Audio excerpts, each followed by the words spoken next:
नमस्कार। Perform, deliver and academic excellence zone अर्थात पढ़ाई में आप सभी लोगों का स्वागत है। जैसे कि हमने उत्तराखंड की प्रमुख नदी तंत्रों के बारे में एक सीरीज स्टार्ट किया था, उसी सिलसिले में आज उत्तराखंड की महत्वपूर्ण नदी तंत्र अर्थात काली नदी तंत्र के बारे में हम चर्चा करेंगे।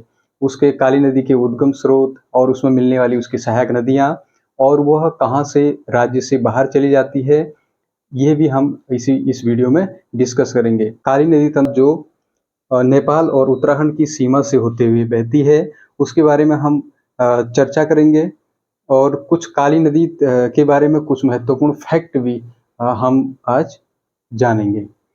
चलिए शुरू करते हैं। सर्वप्रथम काली नदी तंत्र के बारे में। काली नदी भारत और नेपाल की सीमा से होकर बहती है। पिथौरागढ़, चंपावत, उधम सिंह नगर से राज्य से बाहर होकर राज्य से बाहर चली जाती है। और काली नदी तंत्र का जो अपवाह बेसिन है वो मुख्य रूप से पिथौरागढ़ है, बागेश्वर है, अल्मोड़ा से कुछ नदियां आकर मिलती हैं और यहाँ पर हमारा चंपावत है और फिर उधम सिंह नगर से बाहर चली जाती है।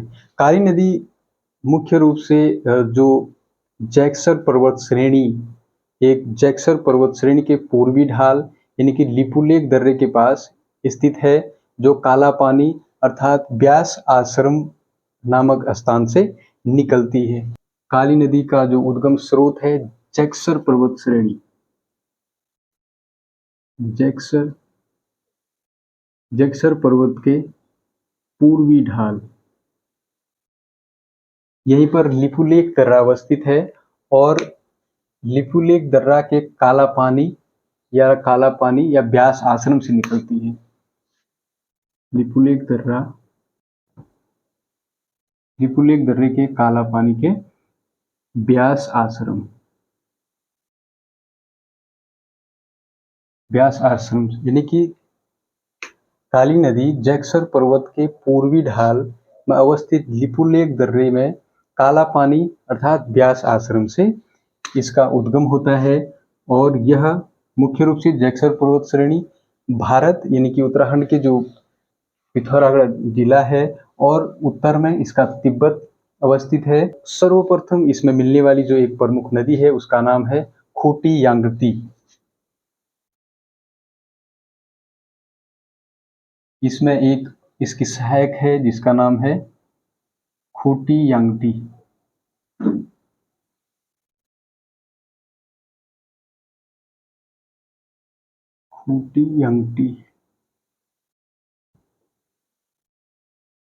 खूटी यांगटी नामक एक नदी है जो सर्वप्रथम काली नदी में आकर मिल जाती है। खूटी यांगटी भी जैक्सर पर्वत श्रेणी के जो पश्चिमी ढाल से निकलती है और उसकी प्रमुख सहायक नदियां हैं जैसे मरकट है, थुमका है, संगन चुमना, ये इसकी सहायक नदियां हैं। जैक्सर श्रेणी के पश्चिमी ढाल, जैक्सर पर्वत श्रेणी के पश्चिमी ढाल से खूटी यांगटी नदी का उद्गम होता है और ये इसके प्रमुख सहायक नदियां हैं जैसे मरकूट है, थुमका है और संगन चुमना। मरकूट, थुमका एवं संगन चुमना।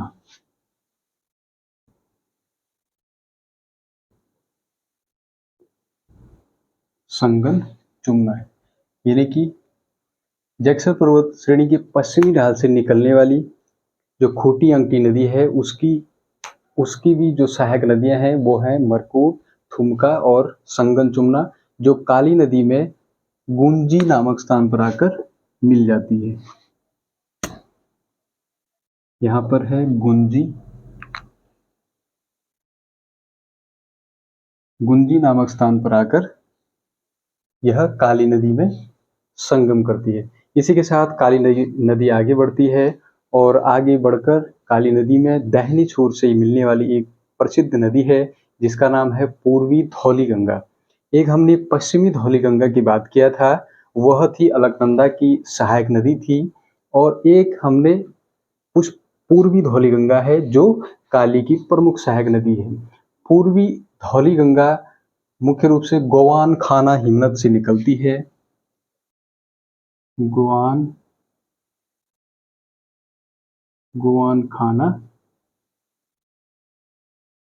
खाना हिमनद से निकलने वाली पूर्वी धौलीगंगा जो लीसर और दारमा की धारा में बहती है, यानी कि लीसर इसकी प्रमुख सहायक नदी है और दारमा को ही पूर्वी धौलीगंगा कहते हैं। और इसमें एक स्थान पर छोटा कैलाश आता है, उस छोटे कैलाश पर एक और इसकी सहायक नदी है जिसका नाम है लीसर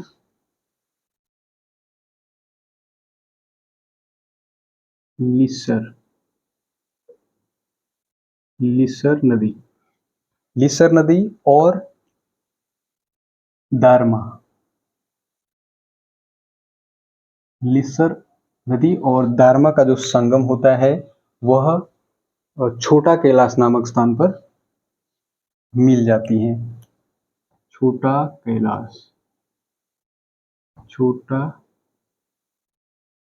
कैलाश नामक स्थान पर लीसर और दारमा नदियों का संगम होता है, और बेसिकली दारमा को ही पूर्वी धौलीगंगा कहते हैं।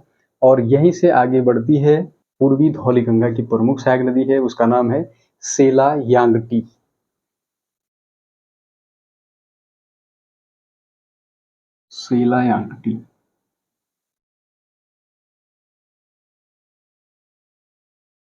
सेला यांगटी पूर्वी धौलीगंगा काली में खेला या तवाघाट नामक स्थान पर आकर मिल जाती है। खेला तवाघाट नामक स्थान पर आकर पूर्वी धौलीगंगा काली नदी में संगम कर जाती है। काली नदी में ही इसके आगे बढ़ने पर काली नदी में एक स्थान पड़ता है जो जिसका नाम है जौनजीबी। जौनजीबी भारत और नेपाल की सीमा पर अवस्थित है, और जौनजीबी में ही काली नदी में दाहिनी छोर से आकर मिलने वाली नदी है, उसका नाम है गोरी गंगा।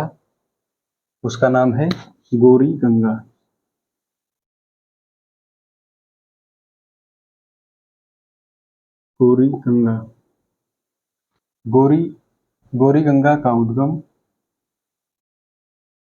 मल्ला जोहार क्षेत्र के मिलम हिमनद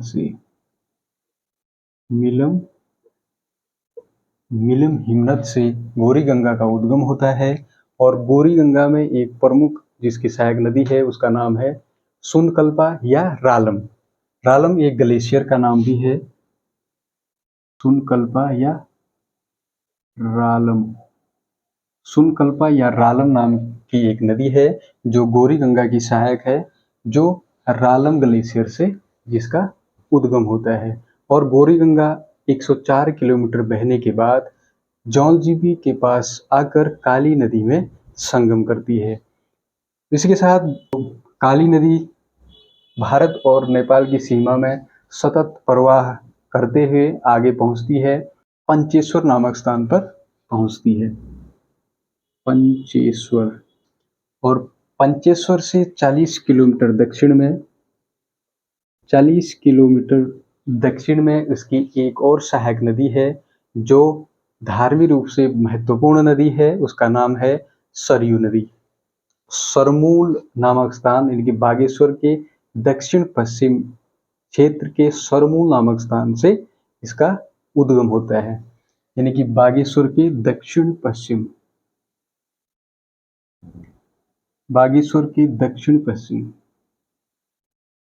क्षेत्र के सरमूल नामक स्थान से सरयू नदी का उद्गम होता है। और वहीं सरयू की एक और सहायक नदी है जो बागेश्वर में आके सरयू में संगम करती है। बागेश्वर में आकर सरयू में संगम करने वाली गोमती नदी है। जो बागेश्वर में आकर संगम बनाती है, जो बागेश्वर में आकर सरयू नदी से संगम बनाती है। वहीं गोमती नदी का उद्गम स्रोत देवरा श्रेणी है। देवरा श्रेणी, गोमती नदी देवरा श्रेणी से निकलती है और इसकी भी, गोमती की भी एक सहायक नदी है जो बैजनाथ के पास गरुड़ गंगा आकर मिल जाती है। बैजनाथ के पास गरुड़ गंगा, बैजनाथ के पास गरुड़ गंगा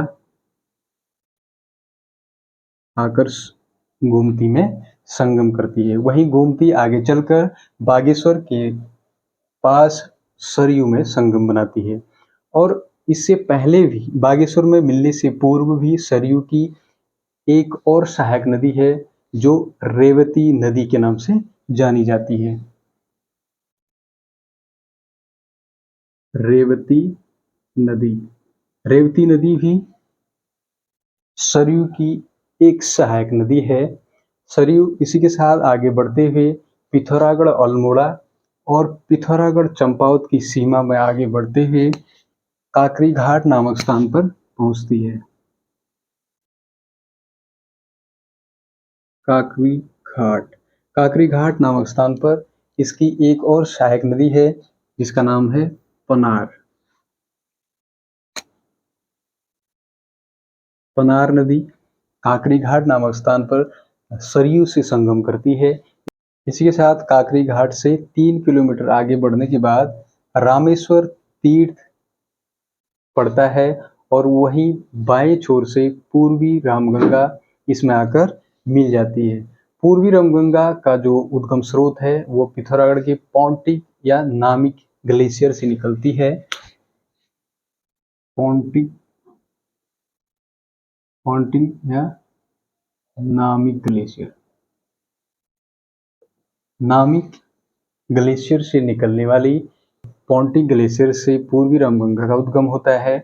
हमने पश्चिमी रामगंगा पढ़ा था। पश्चिमी रामगंगा चमोली, अल्मोड़ा और पौड़ी से होते हुए राज्य से बाहर चली जाती है। उसी परिप्रेक्ष्य में ये पूर्वी रामगंगा है। पूर्वी रामगंगा जिसका उद्गम पौंटिंग ग्लेशियर से होता है, यह आगे बढ़ती है और आगे बढ़ने के बाद इसमें एक प्रमुख नदी है जिसका नाम है काला पानी गाड़।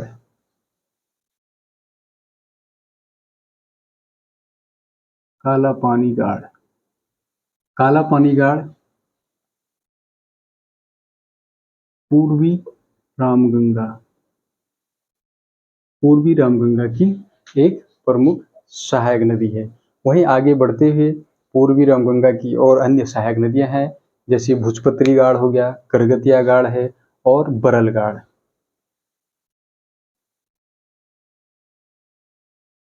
गरगतिया गाड़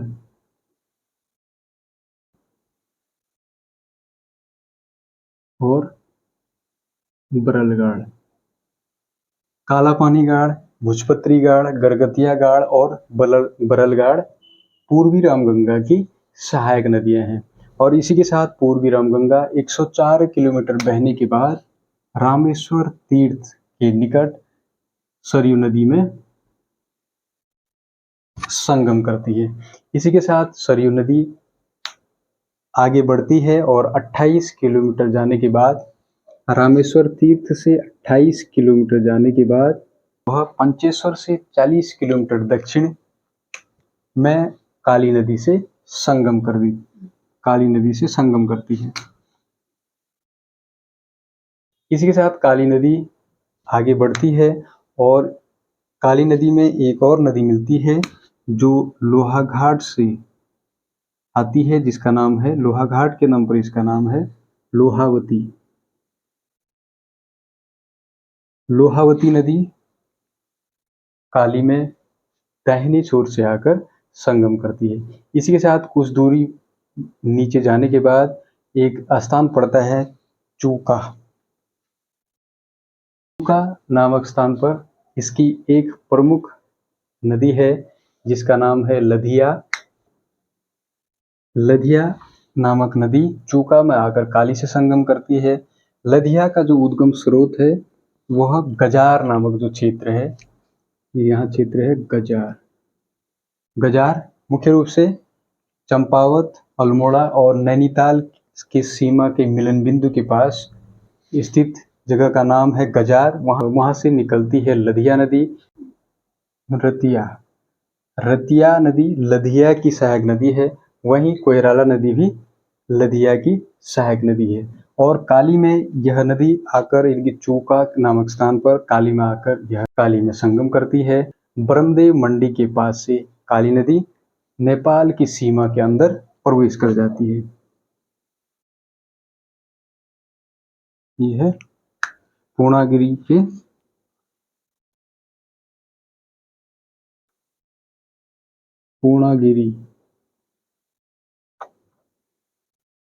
पूर्णागिरि के पास ब्रह्मदेव मंडी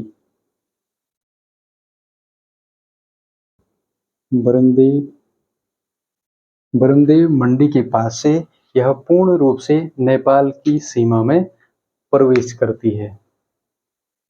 वहीं काली नदी के बारे में कुछ महत्वपूर्ण जो तथ्य हैं उसके बारे में भी हम चर्चा कर लेते हैं। काली नदी के बारे में कुछ महत्वपूर्ण फैक्ट हैं, क्योंकि स्कंद पुराण में काली नदी को श्यामा कहा गया है और स्कंद पुराण में ही इस नदी के जल को पवित्र नहीं माना गया है। इसके अनेक कारण हैं, जैसे इस नदी के जो प्रवाह क्षेत्र है उसके दोनों तट खड़ी ढलान वाले हैं और वहीं इस नदी का जो प्रवाह बहुत तीव्र गति से इसका प्रवाह होता है और वहीं इसके तट के दोनों ओर घने जंगल हैं और हर साल इस नदी से जानमाल का नुकसान होता है। कई लोग हर साल मारे जाते हैं, डूब के मर जाते हैं। वहीं कुमाऊं में इस नदी को लेकर एक कहावत भी है कि काली जनारने स्वर्ग को ढंगारने। इसका अभिप्राय हुआ कि काली में जाना मृत्यु को आमंत्रण देने के बराबर है, इसलिए इस नदी के जल को पवित्र नहीं माना गया है। काली नदी का जो प्रवाह क्षेत्र है उसकी जो सहायक नदियां हैं उसके बारे में एक बार और चर्चा कर लेते हैं। सर्वप्रथम काली नदी जैक्सर पर्वत श्रेणी के पूर्वी ढाल से लिपुलेख दर्रा अवस्थित है। वहीं काला पानी के व्यास आश्रम से काली नदी का उद्गम होता है जो भारत और तिब्बत बॉर्डर के पास है। वहीं काली नदी आगे बढ़ते हुए सर्वप्रथम काली नदी में मिलने वाली एक नदी है जिसका नाम है खूटी अंगटी, जो जैक्सर पर्वत श्रेणी के पश्चिमी ढाल से निकलती है। और खूटी अंगटी की जो सहायक नदियां हैं जैसे संगनचुमना है, मरकूट है और थुमका जो नदियां हैं वह खूटी अंगटी की सहायक नदियां हैं। वहीं खूटी अंगटी नदी और काली नदी का संगम गंगूंजी नामक स्थान पर होता है। वहीं आगे बढ़ते हुए काली नदी खेला नामक स्थान पर इनकी तवाघाट पर पहुंचती है। वहां पर पूर्वी धौलीगंगा का संगम होता है।